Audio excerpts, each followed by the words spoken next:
जय गुरुदेव।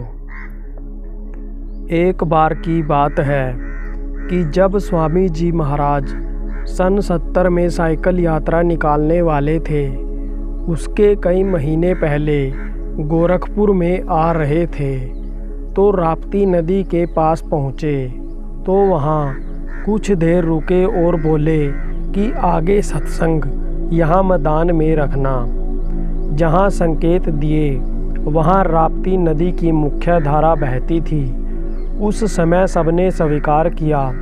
किसी सत्संगी प्रेमी ने कुछ नहीं कहा, किंतु मन में यह संदेह हो रहा था कि नदी के मुख्य धारा के बीच में सत्संग की कैसे व्यवस्था की जाएगी। फिर कुछ महीने के बाद स्वामी जी का कार्यक्रम करने का निर्धारित समय मिला।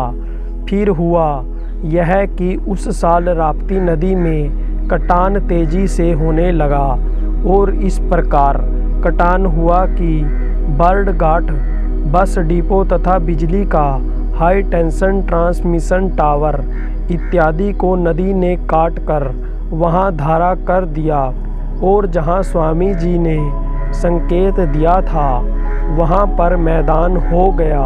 सत्संग के लिए निर्धारित तिथि से लगभग 3-4 दिन पहले स्वामी जी गोरखपुर जिले में आ गए थे।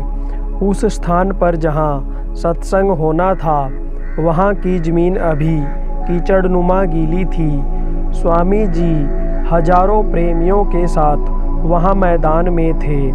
फिर उस कीचड़ में स्वामी जी के इशारे पर 2 दिन लोग खूब दौड़ते रहे, इधर से उधर और उधर से इधर, और इस तरह से 2 दिन के भीतर वह नदी का पूरा मैदान सूख कर पक्का हो गया।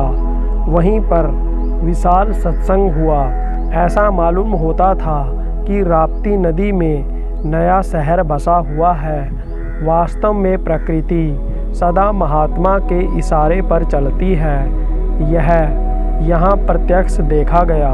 उसी समय स्वामी जी एक आयताकार बक्सानुमा टेप रिकॉर्डर कंपाउंडर साहब के कंट्रोल में ले आकर मुझे दिए, जिसमें 2 गोलाकार चक्के अगल बगल घूमते थे।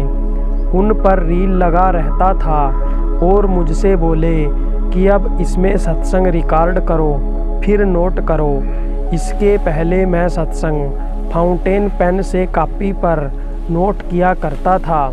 मैं क्या नोट करता था, वास्तविकता यह है कि जितने गति से स्वामी जी मंच से सत्संग बोलते थे उतने ही गति से मेरा फाउंटेन पेन कॉपी पर बिना कहीं रुके लिखता जाता था। 2.5 से 3 घंटों का सत्संग लिखने में 24 पेज वाली 2 कॉपी भर जाया करती थी। फिर उसको साफ साफ दोबारा लिख कर अमर संदेश पत्रिका में छपने के लिए मैं मास्टर साहब विपिन बिहारी श्रीवास्तव शंभू जी को भेज दिया करता था। उन दिनों स्वामी जी प्राय मंच पर खड़े होकर ही लगभग 3 घंटे लगातार सत्संग सुनाया करते थे। जय गुरुदेव।